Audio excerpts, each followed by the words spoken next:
নমস্কার, সেকেন্ড ওপিনিয়নে আপনাদের স্বাগত। আজকের আমরা যে বিষয়টি নিয়ে আলোচনা করব সেটা একটু অন্যরকম বিষয়।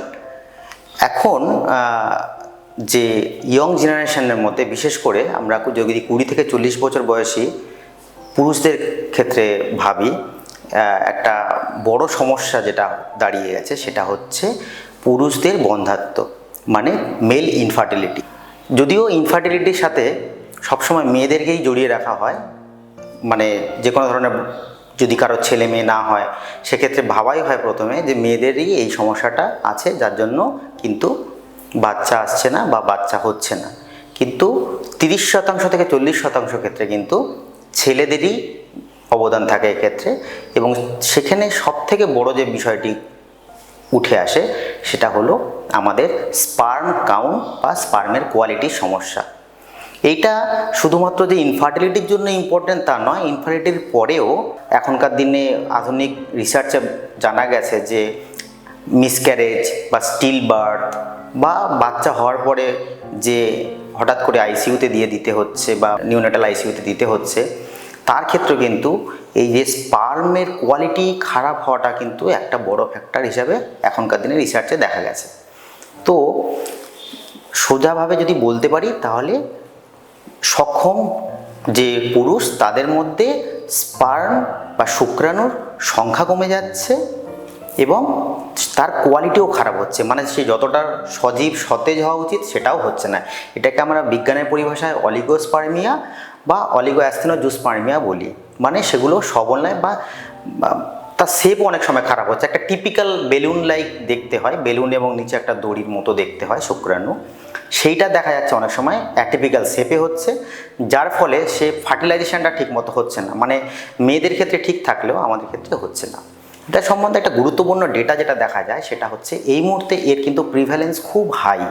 কিছু কিছু ক্ষেত্রে টেক ইন্ডাস্ট্রি যেগুলোতে স্ট্রেসফুল জব, বার্ডেন থাকে, ওয়ার্কিং আওয়ার্স খুব খারাপ, এটা একটা ভিসিয়াস সাইকেল, সেক্ষেত্রে হরমোনাল সাপ্রেশন হয়ে যাচ্ছে। বা যারা অনেকক্ষণ বসে কাজ করেন তাদের ক্ষেত্রে জেনিটাল এরিয়া বেশিরভাগ গরম হয়ে যাওয়ার জন্য বা স্ট্রেস নেওয়ার জন্য তাদের ক্ষেত্রে কিন্তু ঠিকমতো করে আমাদের স্পার্মাটোজোয়া যেটাকে বলা হয়, যেটাকে শুক্রাণু বলা, সেটা কিন্তু প্রোডাকশানে ইনহিবিশন হচ্ছে, ঠিকমতো হচ্ছে না। স্পার্ম ঠিকমতো না হওয়ার জন্য স্পার্ম কোয়ালিটি, অনেক সময় স্পার্ম হলেও সেটার মধ্যে কোয়ালিটি আসছে না। এটা ডাব্লিউএইচওর একটা স্ট্যান্ডার্ড আছে, যেটা হচ্ছে বলা হয় প্রত্যেক এমএল আমাদের যে সিমেন আছে তাতে মিনিমাম 15 মিলিয়ন থাকতে হয়, মানে আমাদের 1.5 কোটি হচ্ছে শুক্রাণু থাকা উচিত। সেটা কিন্তু আইডিয়ালি আমাদের যেটা বলা হয় 40 থেকে 200, মানে 4 কোটি থেকে 20 কোটি এরকম থাকা উচিত। যদিও তার একদম lowest cut off mark WHO 15 million বলেছে, 15 মিলিয়ন মানে প্রায় 1.5 কোটি। কিন্তু এখন অনেক ক্ষেত্রে দেখা যাচ্ছে এই সংখ্যাটা খুব কমে এসে দাঁড়িয়েছে, এবং এইটা মোস্টলি বিগত 20 থেকে 30 বছরেই এই ড্রপটা হয়েছে। এবং বারবার করে যেটা বললাম, শুক্রাণুর তো সংখ্যাও কমেছে এবং তাদের যে সুইমিং ক্যাপাসিটি, যেটা আমাদের আপনারা জানেন যে আমাদের একবারে সিমেনে প্রায় 2.5 থেকে 3 ml সিমেন্ট থাকে। সেই সিমেন্টের মধ্যে যদি আমরা গড়ে যদি 4 কোটি করেও ধরি, তাহলে সেক্ষেত্রে আমাদের প্রায় 20 থেকে 30 কোটি একটা শুক্রাণু গিয়ে তবেই কিন্তু সেটাকে ডিম্বাণুকে নিষিক্ত করতে পারে। সেক্ষেত্রে দেখা যাচ্ছে এদের সুইমিং ক্যাপাসিটি, মানে হয়তো সংখ্যা আছে কিন্তু তারা সবাই দুর্বল, যার জন্য ওই সুইমিংটা করতে পারছে, তারা উপরে যেতে পারছে না, গিয়ে ফ্যালোপিয়ান টিউবে যে জায়গাটাতে নিষিক্ত হয় ডিম্বাণু সেখানে পৌঁছাতে পারছে না, বা যদিও পৌঁছায় সেটাকে পেনিট্রেট করে, যে ওভা পেনিট্রেট করে ভিতরে যাচ্ছে না। এর ফলে কি হচ্ছে, হয়তো সব কিছু প্যারামিটার্স ঠিক আছে, তারপরে দেখা যাচ্ছে বাচ্চা আসছে না, এবং বাচ্চা আসতে অনেকদিন দেরি হয়ে যাচ্ছে।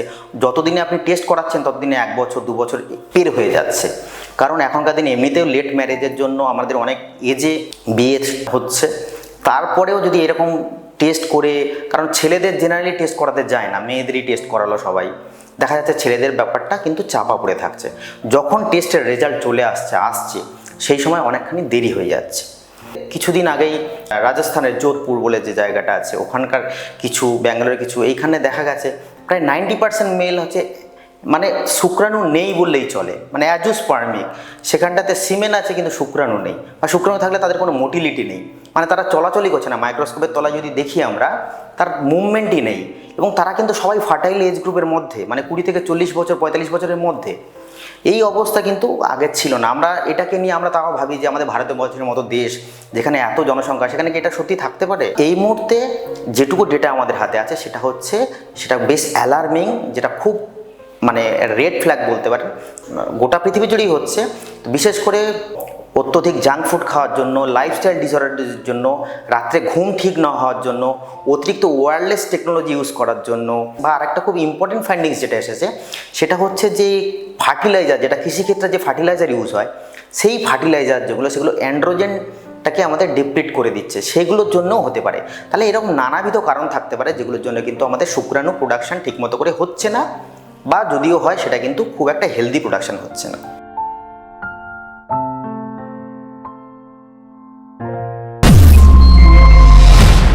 Second opinion, when all doors are closed.